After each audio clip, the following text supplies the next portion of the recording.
Good morning, everyone.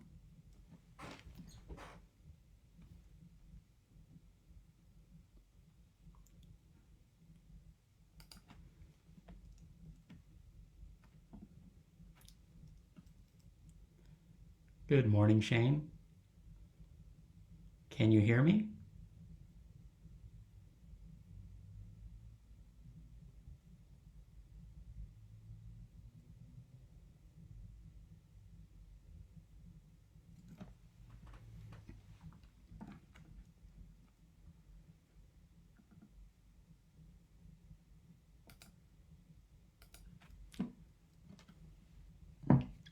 So it'll just be a few minutes before we get started.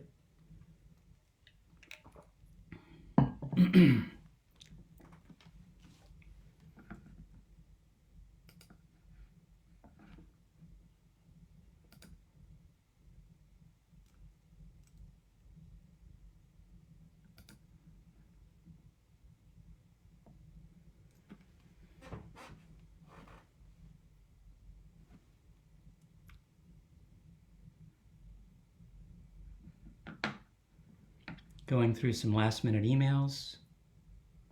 So if you have a question in the short term, add it to the comment area or send me email, but I won't be checking email for the next hour. So the comment area is the best place to do that.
Okay, everyone.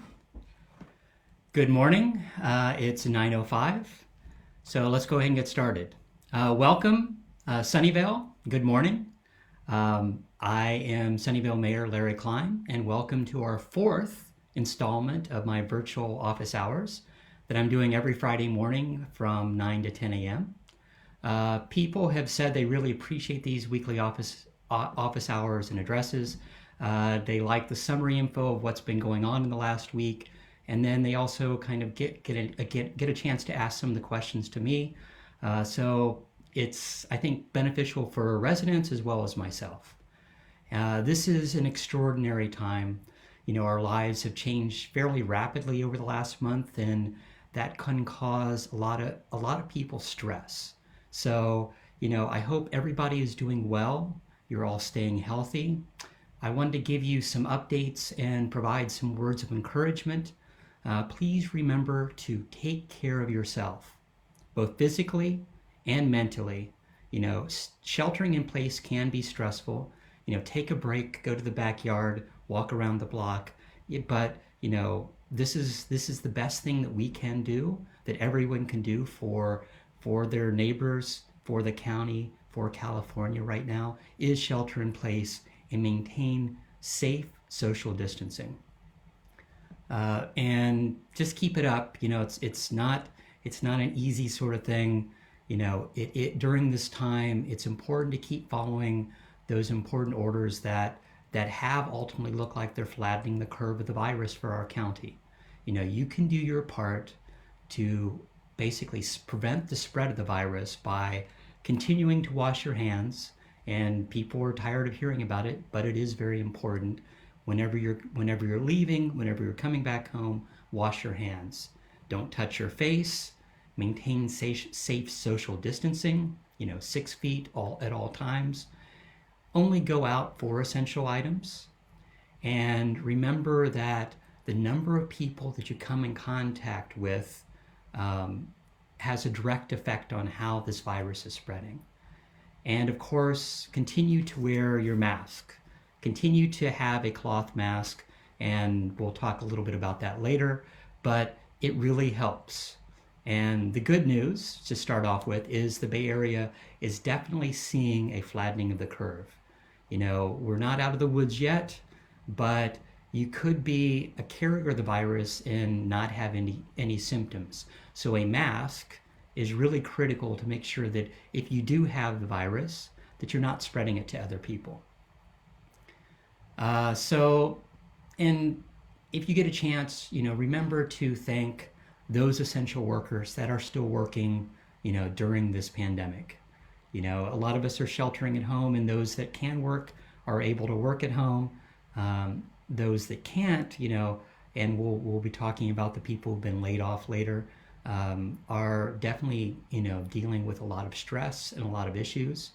But let's thank the doctors, the nurses, the grocery store workers, the restaurant workers, all the essential workers, all the city staff and public safety. They're still out there putting their lives at risk every day for us. That's really important. It is a stupendous effort, that's going on. And most of us, because we're sheltering in place, don't see what's happening behind the scenes. But at the county level, at the city level, at the state level, around the nation, it's those doctors that, are and nurses and healthcare professionals that are on the front lines. But it's all the support staff. It's all the people making sure that the residents still have food every day, and the lights are on. So let's just thank them. If you see one, if you know one, there's a lot of different funds that have been started locally to help give food to doctors and nurses and the healthcare staff. There's also some of the hotels that are providing basically places for them to stay so that they're not going home to their families.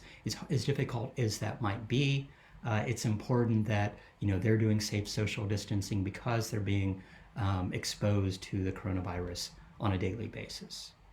So with that, let us go ahead and get started. It's been another busy week. We're now 24 days, just 3.5 weeks, still not a month after the March 16th shelter-in-place orders from the county.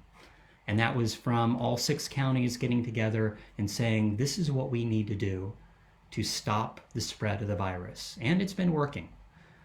Since that declaration, a lot has happened, and more seems to be happening every day. There are conference calls that I attend press conferences that I watch from the federal, from the state, from the county level daily, as well as, talking to our city manager and multiple organizations within our city that are needing help, that are wanting to be basically networked to other people to trying to get, support or boost volunteers. But it is a community-wide effort as a response to COVID-19. So the first thing that I want to bring up is on Wednesday, there was another Santa Clara County press release, and there's a press conference that went along with that. So again, Dr. Sarah Cody, our county's public health officer, announced new county orders, and I continue to be impressed with her leadership, her forward thinking to try to make sure that we're doing all we can at the county level and at the city level to stop the spread of this virus. So the latest order on Wednesday was basically requiring government, businesses, and individuals to disclose any large quantities of personal protective equipment and ventilators. Having this information is mainly a planning effort. It will help the public health department create an inventory, a countywide inventory of PPE, and ventilators around the county in case things get a lot worse. If the county starts running out of things, this is just so that the county has at least a list of everything that's available. So right now we think we're fine, but definitely understanding that if there's ventilators out there, getting them refurbished, there's a lot of businesses around our city, around our county that are helping, that effort. And it's also making sure that the people in the front line, our healthcare, our medical workers, and patients have the appropriate items if they're actually being affected directly by COVID-19. And so what the county is doing is asking for all the businesses around the county, the government agencies, to inventory all large quantities. And that's the important thing. It's not, if you have a box of 10 masks, or, you have certain things, only in small numbers. That's not what they're looking for. So for, nitrile or vinyl gloves, they're looking for more than 5,000. For N95 masks, they're looking to see for people that have, or businesses that have, more than 500. Safety goggles, more than 100. Face shields, more than 100. In any ventilator that you might have in any condition, telling that to the county so that they can either, purchase that or help you refurbish it is really important. I definitely think, from a city standpoint, we've already been doing inventory. We started that last week, and we've been doing ongoing inventories, but prior to the county order, we've taken stock to make sure that we're doing okay, to figure out, whether or not we have enough availability to donate to hospitals if they have a need. But that's a partial list. Definitely when you start talking about safety goggles, I know that there are a lot of high-tech manufacturing businesses around the county that have more than 100 safety goggles. So, and from an order standpoint, it's a fairly simple form that's on the county website. They want that form filled out by next Wednesday. So that's April 13th. So this order was issued on April 8th. But that April 15th. That simple form needs to be filled out, and it can be filled out online. But it's supposed to take stock of where we stand and do appropriate planning in case things get a lot worse. We're keeping our fingers crossed that things don't get any worse, and that we're doing the right things to make sure that from a county standpoint, from a city standpoint, everything is good. But from a planning standpoint, it's always best to know exactly what you have. So I went through the CERT class. I went through our Sunnyvale CERT team, and that's one of the big things is inventory what you have.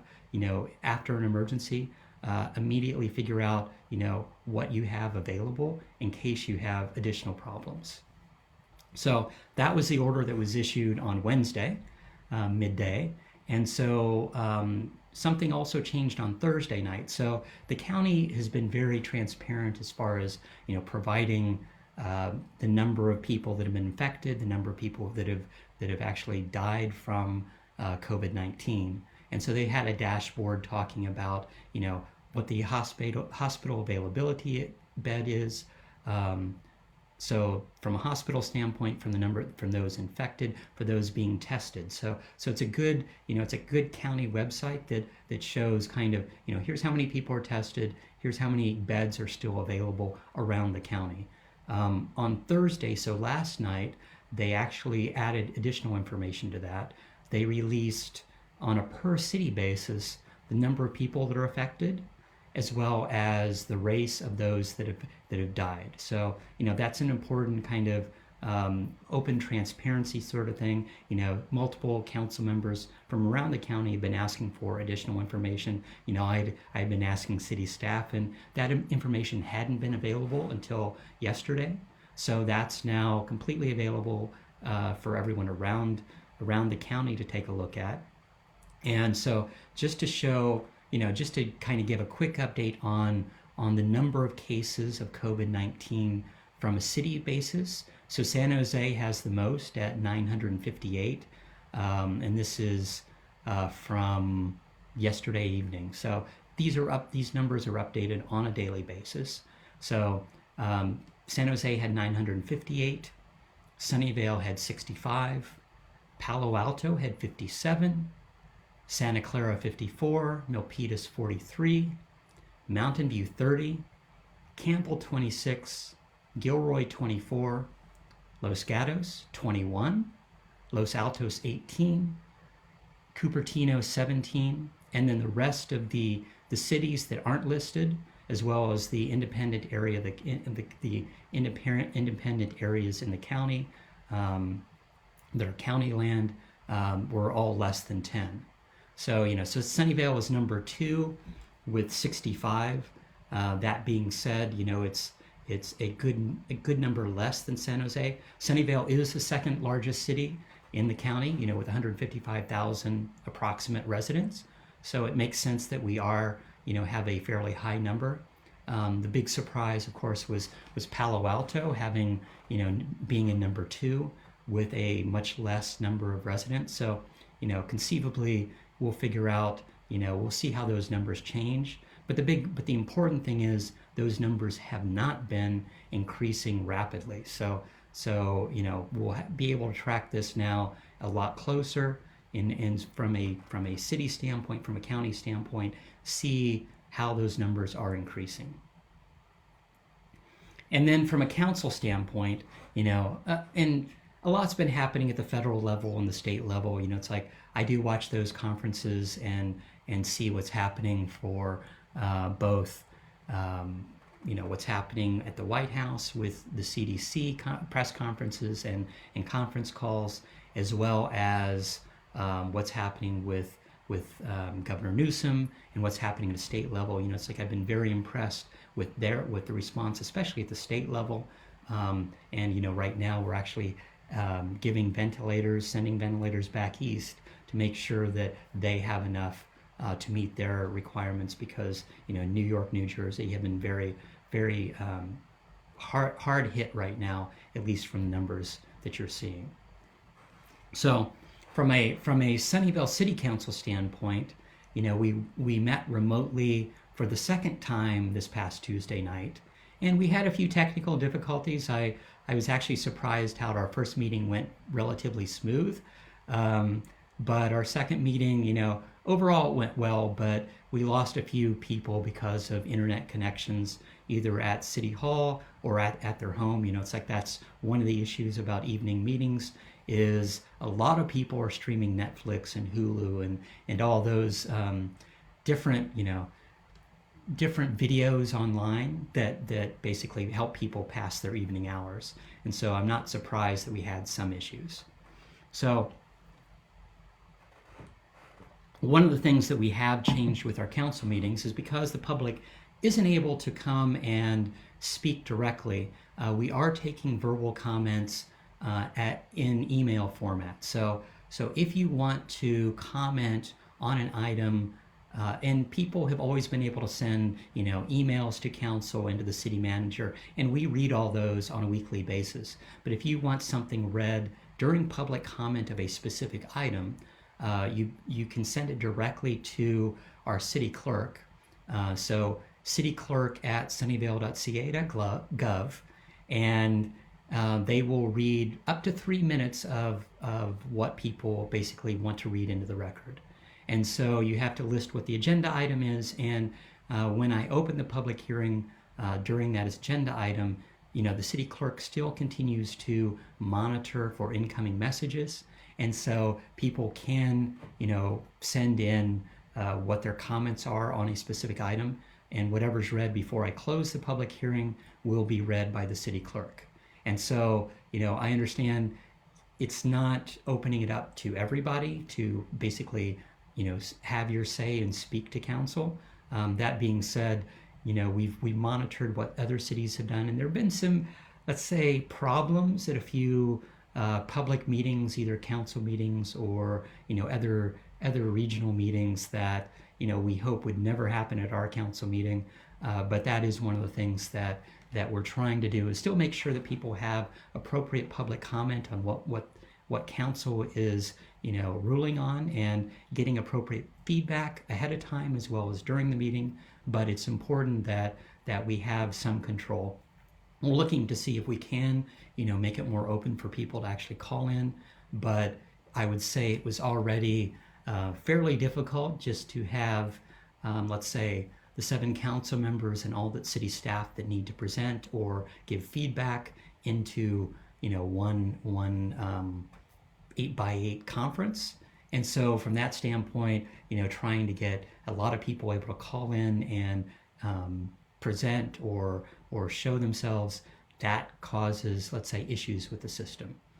So keep in mind that you can always, it's like, so you can send messages to the city clerk during the meeting, or you can send messages to council at council.sunnyvale.ca.gov, or the city manager. Usually it's good to CC the city manager at ctymgr@sunnyvale.ca.gov. So we're still trying to, we're limiting the agendas right now, but we want to make sure that we're still covering certain items. We can't stop, we can't stop operation of our city completely, but it's important that we focus on what's important and, get through some of the items that are timely, or that do, some of the consent items that are, let's say, need to be done, either like approving, payments from a monthly basis, approving minutes from previous meetings. There's a lot of kind of operational, rote operational work that happens on a per meeting basis that it's better not to wait until we completely come out of the shelter in place and have, a 10-hour meeting. And that's important from that standpoint.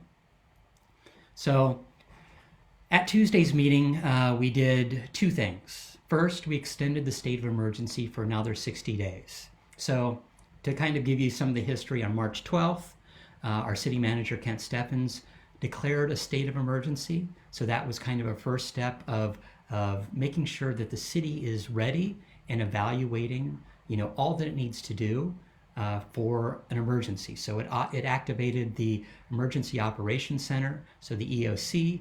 It basically had us look at staffing levels, at what supplies we have, what facilities are open and what facilities we might close.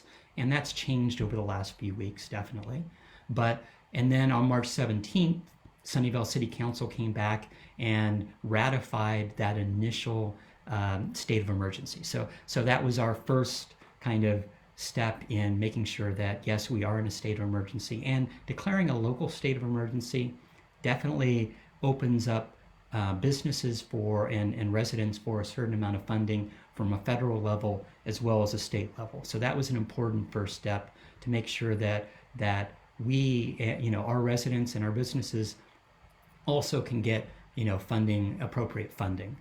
And so what we did this past Tuesday was extend that emergency declaration for another 60 days. Now, conceivably, that local health emergency, if things got wonderful, and in the next month, and I would love that to be the case. I'm in my mind, the county is saying May 3rd. I'm guessing the end of May, but we'll see where things go. But it would, we could easily, council could come back and end that terminate that state of emergency sooner if need be. But it's an important, first step, and continuing to declare that state of emergency allows us to look at, staffing, and from a city standpoint, as well as looking at our partner agencies and seeking mutual aid. So that's really important from what council's doing and what the city's doing as far as emergencies and the emergency that we're living in right now as far as COVID-19. This is approve no increase to the rates for our water service and our garbage collection for the July 2020 2021 year. So normally rates go up July 1st every year, and so that was an important thing. So we looked at that was one thing that we could do. We normally evaluate the rates in this time of year in the spring, and then define what the new rates are going to be July 1st. So that's water, sewer, and garbage on a yearly basis, and that has to do with covering our costs from a city standpoint to make sure that operationally those essential services continue. And so we decided that water and garbage will have no increase, and that was important.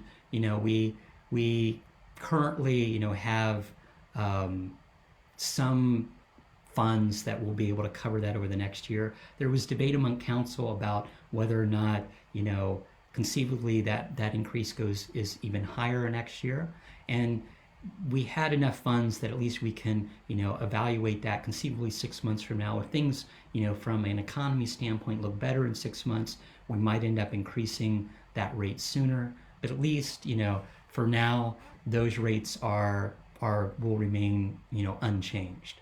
Now, we did decide that we would extend, that we would go ahead and do the sewage increase. So we will still have an approximately 4% sewage rate increase on July 1st. And that's mainly, to help fund the rebuild of our water pollution control plant. So that is, an $800+ million project that we started about 2 years ago that's going to take several decades actually to finalize. But it's replacing our aging, water control plant, our sewage processing plant. That facility is 50, 60 years old. I've toured it multiple times, and to see what it is inside, it is kind of still switches and knobs, things that looks like almost like a 1950s submarine to a certain degree. And so it was important, from a city standpoint and an aging infrastructure standpoint, the cost to repair were getting to be so much that the council a few years ago approved that long-term, decades-long improvement, and making sure that this rate increase continues is to help fund those improvements. And so that was, so we're going ahead with the sewage increase, but the water and garbage will be managed by our fiscal reserves. And from a water standpoint, we buy our water from the SFPUC as well as from Valley Water. They had, I think, a 6 to 8% increase. Valley Water did for this year, and I'm doing advocacy to try to make sure that they don't do that increase, especially under the COVID-19. It's because we're not going to increase rates for our residents, but Valley Water was planning to do that increase, and we're hoping that they will hold off at least for this year. One of the other things that we did Tuesday night as part of that is the resolution authorized the city manager to suspend late charges and delinquency processing fees for water, sewer, and garbage collection. So that's important. If people can't pay these critical water, sewer, garbage bills, there aren't any late fees. Well, basically allowing the city manager to suspend that. And then what we also did was extend the suspension of interruption of water service. So that was one of the things that we did at our previous meeting, but we extended that now until June 30th. So that was an important, kind of first step from making sure that, people can live in their homes, don't have to worry about, their immediate water, sewer, garbage payments. And, it's those sorts of things that, it's a little bit, but it's important, from a monthly basis until we get through this state of emergency. So that was this past meeting, and I wanted to put a little reminder that the previous Tuesday evening, on April 3rd, the council put in an eviction moratorium. So we put that moratorium in place for residential, and this is basically to clarify what was being done at the county level. So the county put the week before, and so this is an ever-changing world. The county put in an eviction moratorium for residential and commercial that went until the end of May. So what we did, so that was until May 31st. What Sunnyvale City Council did was clarify a little bit and put something slightly different in place for Sunnyvale. So it went beyond, you can go beyond what the county orders are. You couldn't lessen. So the county orders apply to every city in the county and the unincorporated areas. And they allowed, so they put the restriction in place for residential and business. What we did was add no evictions for mobile home residents, mainly because we didn't think that was clarified in the county order. And then the other thing we did was make it, as opposed to the county's order for 120 days after May 31st, that residents would have a chance, or residents or businesses would have a chance to pay back the rent without late fees. We made that 180 days to pay back after the termination of the state of emergency. So that's important that, it's like right now we don't know when that state of emergency is going to be terminated. We're hoping that it'll be, May 31st, maybe sooner. Most likely it's a later date. And so, we'll see, what that date is, but that starts that clock and allows those residents to pay back the landlords at an appropriate rate. So last week, the city started a social media campaign to raise awareness of this eviction moratorium, the state and the city one. And so there's a flyer both in English and Spanish that's available.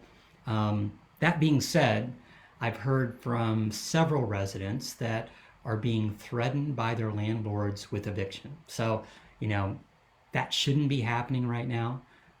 And, from a certain standpoint, the landlords couldn't get a court date for an actual eviction right now. So that has been deemed, non-essential from a county and a state level. So in the state of emergency, those are non-essential hearings that would take place as far as trying to evict someone. So, that really doesn't, that's not really, pertinent to a large degree. That being said, it shouldn't be happening, in our city. So if you have an issue, if you've heard about this, please contact the city. So there's Sunnyvale Serves phone number, or contact Project Sentinel. And so Project Sentinel is our service that basically handles disputes with landlords and tenants. Contact me if you've heard issues with this, because that to me is unconscionable to a certain degree, that as people have been losing their jobs, haven't been able to pay rent, or just not having, not losing their jobs, but being partially laid off because there are not enough hours. Dealing with that, we're all should be working together to make sure that people, are able to make it through.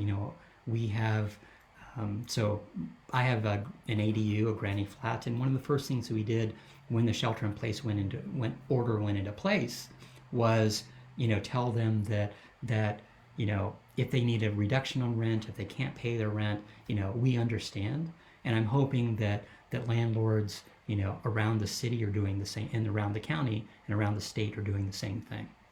So definitely reach out to me, reach out to the city, reach out to Project Sentinel, and I'll post what their number is later if you have issues. So that's kind of what's been happening at the county and the city level.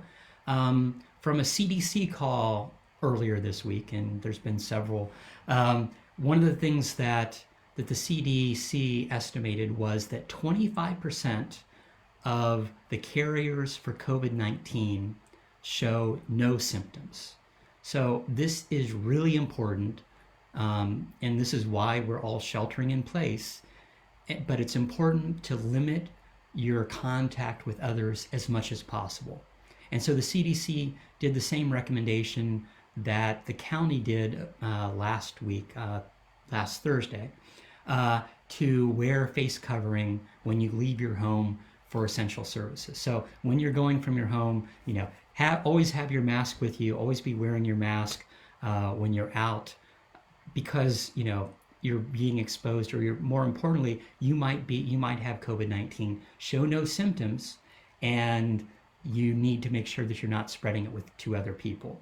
When you get back home, wash your mask in warm water, let it dry, wash your hands. That's an important step also, in case you have come in contact. If you have touched your mask, that's an important step. And I think one of the best things about wearing a mask is it reminds you that you shouldn't be touching your face. So last week the county basically recommended all residents in the county start wearing reusable non-medical face coverings. This is really important. It's not the N95 mask that you should be wearing. It's the scarf. It's the bandana. It's the handmade face mask out of cloth, and a lot of residents are banding together to make those. I know several families that have made them for other family members in other parts of the state or other parts of the country, and sending them to them as part of a care package at the end of the day. Remember to always wash your hands and wash your face mask when you're out. There's currently no mandate on masks currently, but who knows what might happen next week. I think Riverside County was the first one in the state to basically mandate that everyone wear a face mask when they're outside of their home.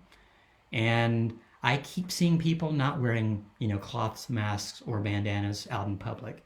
So, I went to Safeway a few days ago, and I was shocked about the number of people not wearing masks.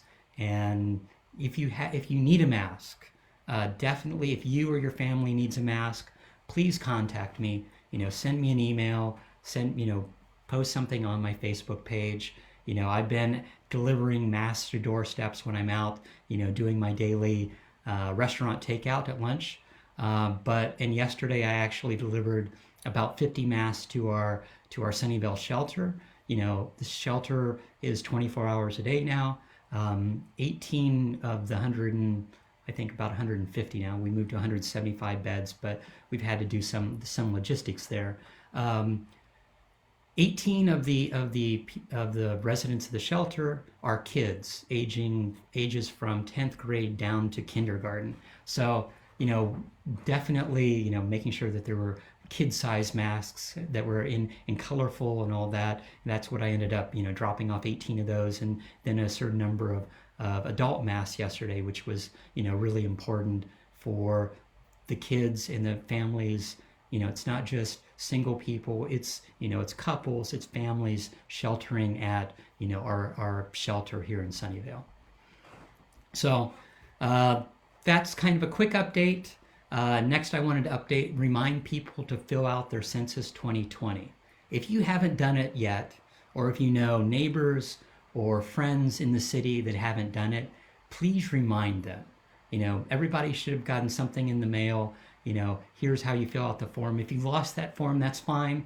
You can go onto the census website and fill out that information, fill out what your address is, and that's really important. It's important from a federal funding standpoint. It's important from a representation standpoint of how many people are in the city, what our assembly districts, congressional districts look like, what our Senate districts look like. It's important for federal representation, state representation.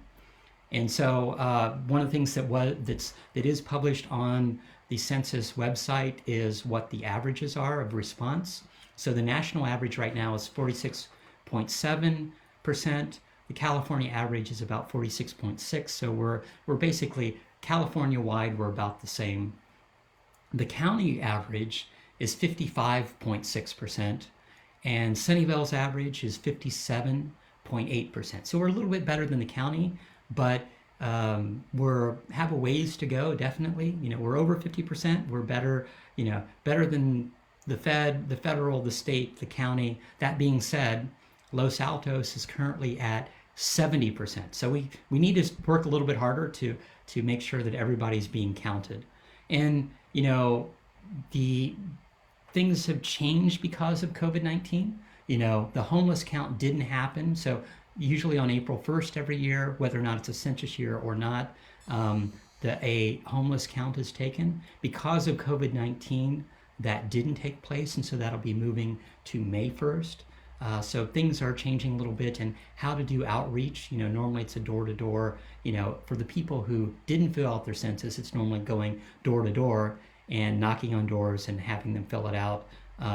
That being said, because people are afraid until we get out of the emergency of COVID-19, and even after that, people might be afraid to answer the doors. It's making sure that how do we make sure that every person in our city fills out that form for every resident. And there's also, if you're filling out the form, remember to count. I talked to one of the people working with the census. I was surprised that people don't put young children, if they're not residents of the U.S. or residents of California or residents of the city.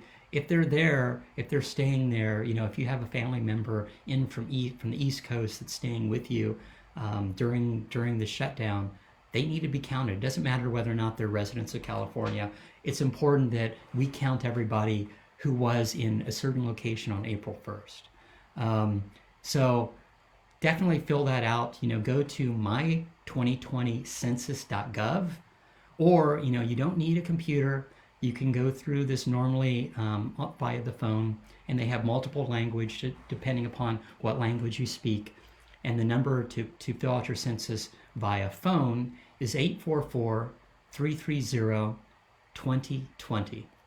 So that's an important thing. If you haven't done it yet, you still have plenty of time, and people will be bugging you. I'll keep reminding you. It's important. It's your civic duty to make sure that we get our federal funding that helps fund the different programs in our city. Okay. Let's go to some of the questions I've received over the last week, and we'll take them kind of random. If you have additional questions right now, put them in the comments, and I'll try to get to them before we end today's meeting. So one of the first questions, and I've got this from several people in different ways, is why is it that my gardener, who can service my yard by himself with no contact with me, is not allowed to work, but real estate agents can continue to show houses? Although I will continue to pay him whether or not he provides services, I'm not sure that this is the case for all of his clients, and I believe he should prefer to continue to work. Why is there an exception for real estate? Any chance the restrictions on gardeners will be eased? So I brought this up with several of our county officers. The county order specifically states that landscaping and housekeeping are cosmetic and are general upkeep purposes, and so they must stop.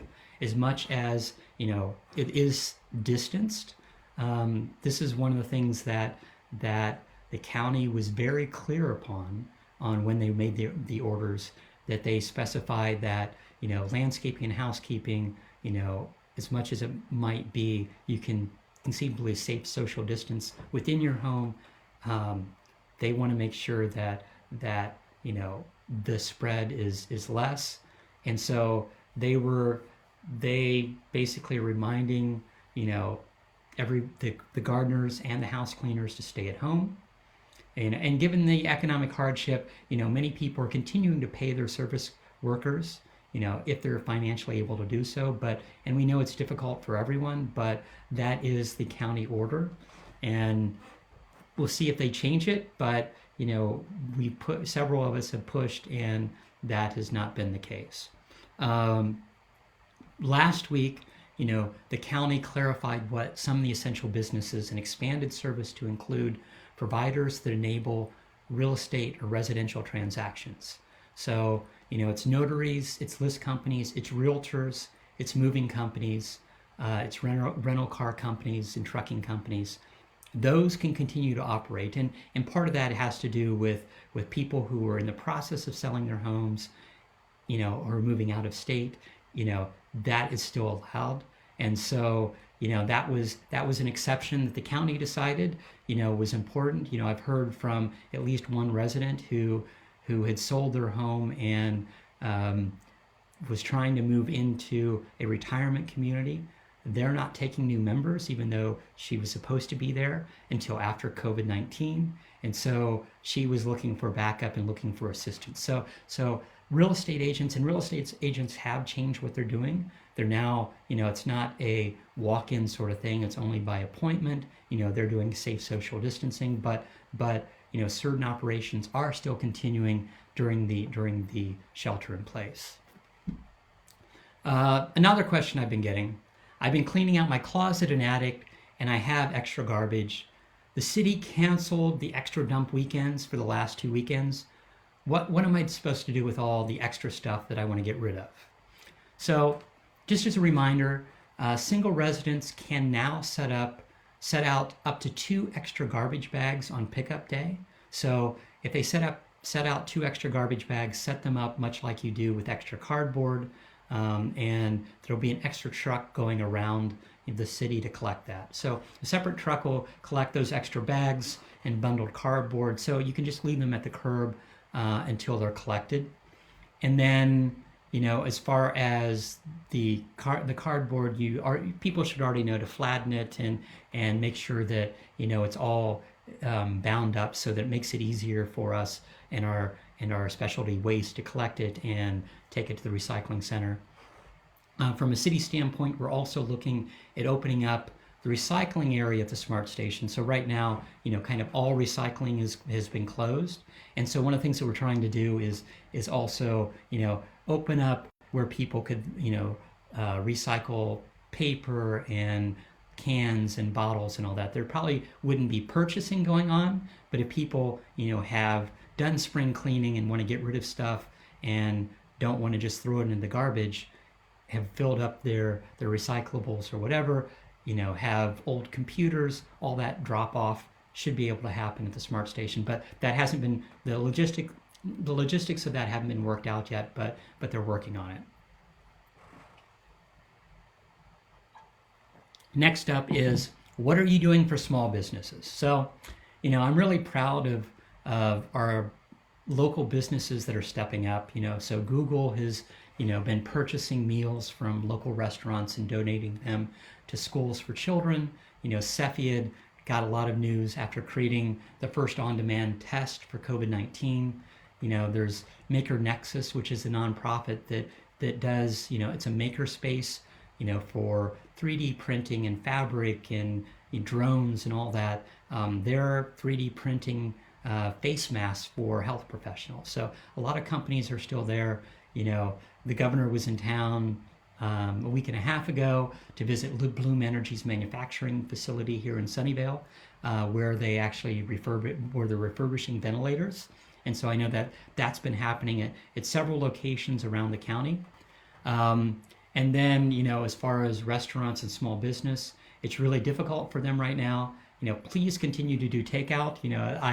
Everybody seems to be pretty happy about, where is the mayor going to have lunch today? And I've been getting a lot of positive feedback from that. Still try to do takeout for lunch or dinner or breakfast if you get a chance. I know it's financially burdensome for some people. Do that once a week or more a week. if you can, that's one of the things that I see as critical is, making sure that the owners, understand that their clients are still out there, and highlighting, different restaurants and new restaurants that I haven't been to in the city. So if you have an idea of a restaurant, I've got a long list, and I'll probably put that, the upcoming list online so that people, can, add to it as they want. But I think that's pretty good to highlight specific food as well as what restaurants are there. But definitely businesses are hurting. There's some restaurants I've heard that won't be reopening their doors, and there's some that are barely getting by or have got by for a week or two, and are going to be shutting for another few weeks just because the number of people purchasing aren't there. And then there's a lot of things that weren't deemed as essential services, and they had to close completely. So in the upcoming Tuesday meeting, council will be discussing a small business assistance program. So, 2 weeks ago or 3 weeks ago, council basically, did a grant of $250,000 to Sunnyvale Community Services, and that was for, for them to deal with the service of residents. So making sure that, there's enough food, that they're being helped with rent, that they're also being, helped with utilities, however that money can be spent, by Sunnyvale Community Services to help our residents. That was critical. But now, over the last 3 weeks, I keep and city staff keeps hearing from our businesses, a lot of them are doing layoffs, a lot of them are, eking by. I see a lot of, family-run businesses that have cut down to just the family running it because they can't continue to pay their workers because there's not enough, money coming in. So what we'll be talking about on Tuesday night is a small business assistance program, related to the COVID-19 shelter-in-place order. So it's being proposed to do several things. One of which is appropriate $150,000 for grants to nonprofit agencies, aiding Sunnyvale residents, as well as small businesses. So both of those are critical. A lot of the nonprofit agencies have issues because either they're not getting enough funds. Everybody's asking for funds right now and donations, but they're not getting enough to deal with the needs of our residents. And the other thing are small businesses, which, I already talked about. It isn't easy for them right now. I've heard some landlords have, decided not to charge rent for March or for April to give, their businesses a chance to make it through this storm. But, it's still important for those businesses to reopen.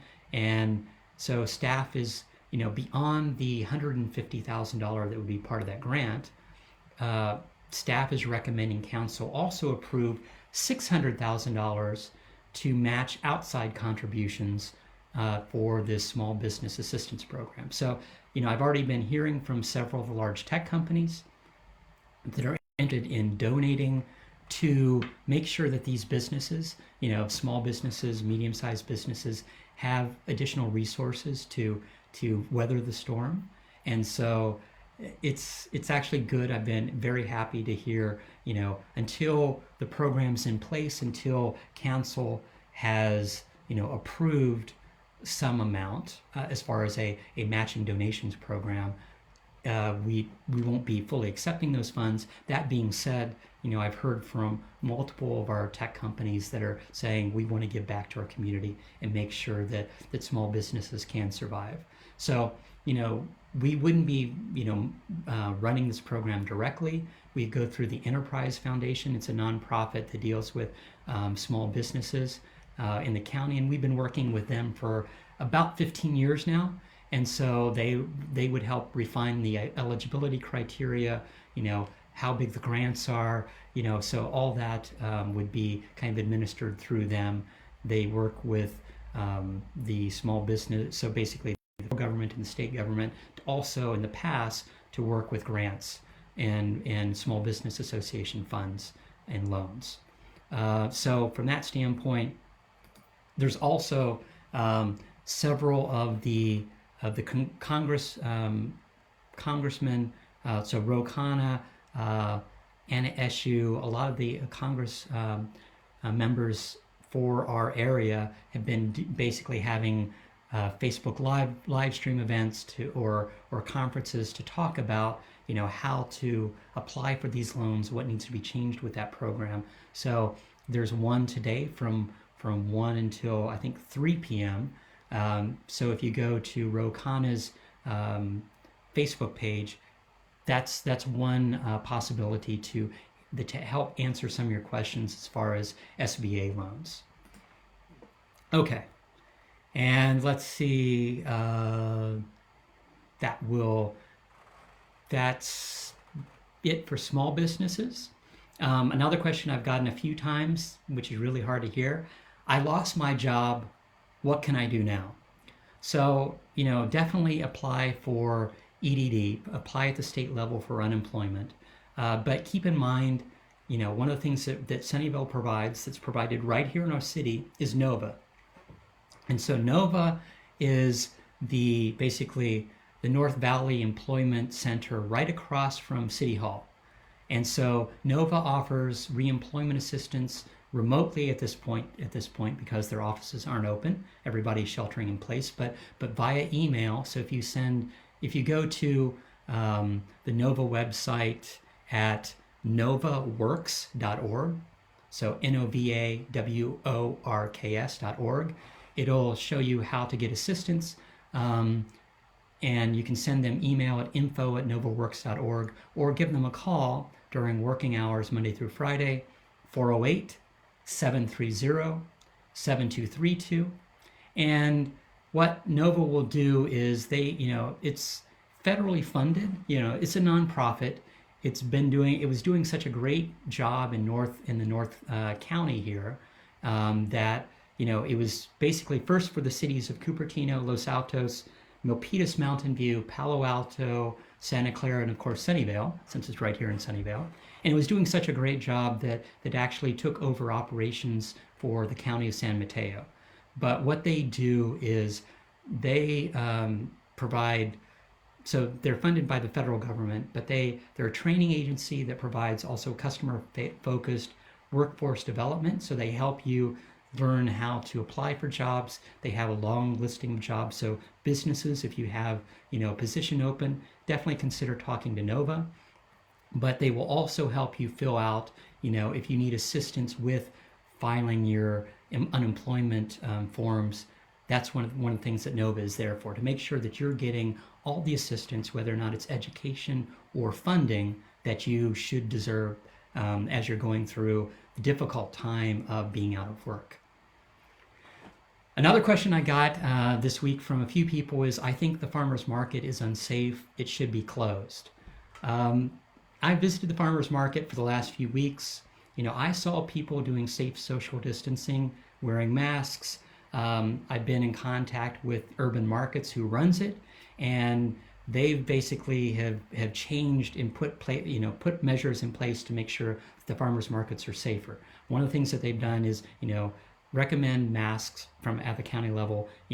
They've changed how the stalls are set up. So marking on the every seller basically marks out how do safe social distancing. They've also made senior hours from 9 to 10 a.m. So as far as I've seen, it's safe.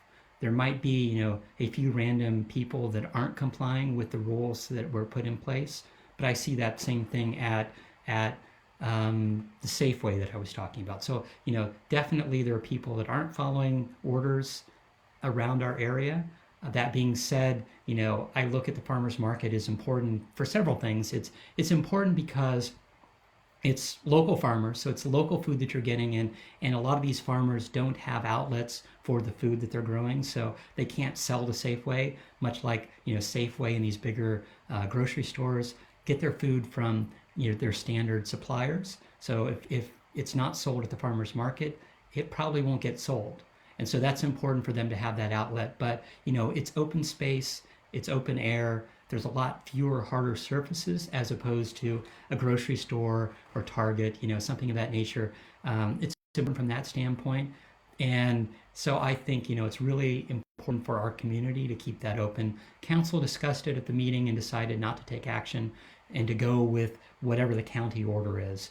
And there's been at least one local city, Campbell, which closed down their market, and I've heard that a lot of their residents weren't really happy about that, mainly because they depended on that. That's where I've heard from residents that they only buy all their groceries, all their fresh groceries from the market, and larger foodstuffs like flour and all that they buy online. So I think so for now, the market remains open, and if you go, definitely provide safe, do safe social distancing, set a good example. But I think those measures are good as far as they currently stand. Is there any good news? That's one of the questions I get, from the random person that I'm talking to. The biggest good news, of course, is Santa Clara County is flattening the curve. So the number of cases, it may not have peaked yet, but definitely we're seeing, the curve starting to flatten, and we'll see over the next week or two, whether or not it's actually going to go down. So, fingers crossed. That's an important thing. From a county level, Sunnyvale also got a $1.5 million grant for an all-inclusive playground at Lakewood Park. So you might have heard a lot over the last year and a half or so about the park at Fair Oaks. So Magical Bridge is going to be doing a all-inclusive playground, and so we partnered with Magical Bridge to do an all-inclusive playground at Fair Oaks Park. But the county just approved a similar all-inclusive park at Lakewood Park, so in the north part of the city. So they did a $1.5 million grant from the county.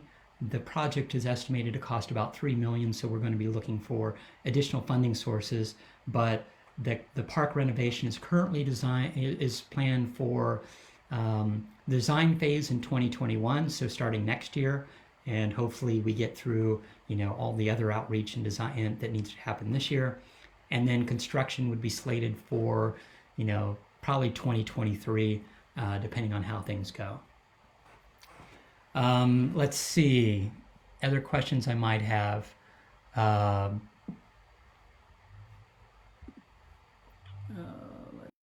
What's happening with AMC? So, AMC and Whole Foods, they, all the non-commercial or non-residential affordable. So all the residential housing, all the commercial housing is not allowed by the county measure. Residential housing development can happen only if there's a certain percentage that is affordable. But all the commercial, so the Whole Foods, the AMC, can't go on right now, as much as I'd hope that it would move forward. But right now that can happen, and we don't know when it'll happen. There's questions about the viability of AMC. I don't know anything about that. I know JP Morgan has funded this location very well. I think this is AMC and kind of a lot of places that have larger issues, or our entertainment venues will have how they come out of this. I can't see AMC Theater not being here, but I'm hoping that that's not the case, and so we'll see. That's definitely one of the long-going questions from what's happening. As far as let's see, and question about the farmers market. Could the farmers market be one way? Well, right now I think there's enough space. There's definitely, from an aisle space, a lot more space than what you see from a grocery store. And if people really want to, they could use the sidewalks, because all the stalls face inward, and go basically only go to those go to those stalls that they're actually interested in. That's one of the things that I'm talking to the urban market managers about, whether or not they want to do that, whether or not they could do that. It would require a lot of additional signage, and so this is one of the things that, how realistic is it to implement? If people are conscious and staying a safe social distance from people, then it should be. And we're almost out of time.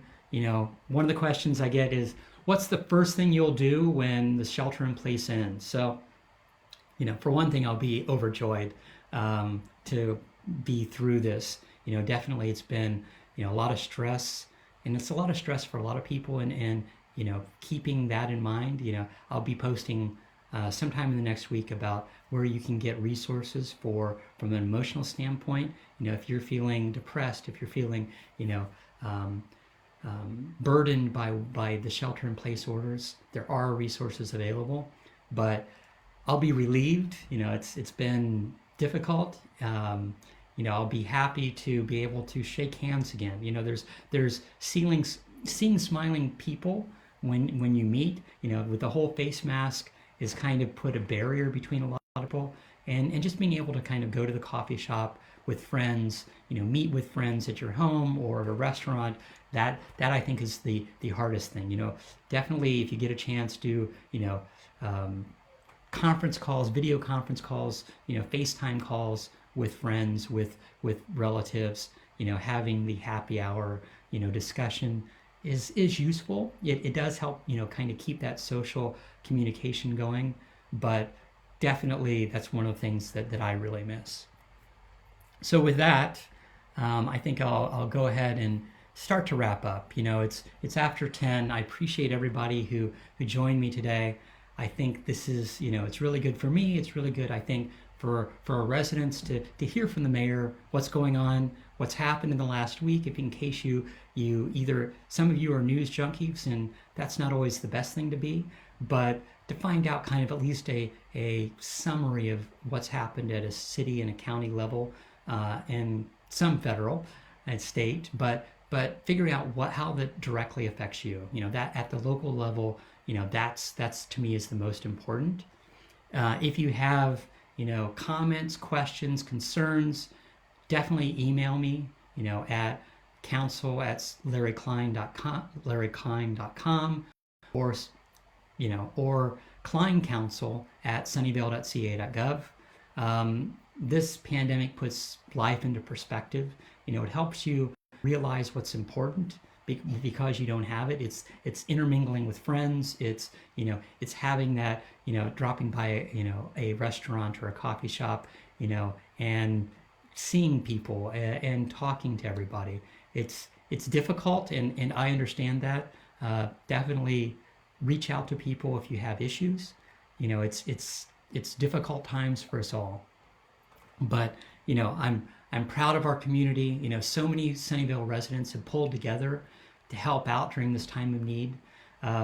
If you're out on a walk, as I said before, please smile at people, wave, say hello from a safe social distance, but make sure that you keep that safe social distance, but try to do as much social interaction as possible. Text your friends, email friends, write a letter, write a card. All that makes a difference in people's lives. Having that human connection is critical, especially when we're all so remote. We're all being forced to stay in place. Sunnyvale will emerge from this stronger as a community, in my mind. Ultimately, we're in this together. We will get through this together. So I appreciate you listening. Thanks for listening. And until next week, I'll see you again, Friday morning at 9 a.m. Stay safe, stay healthy, and thank you very much.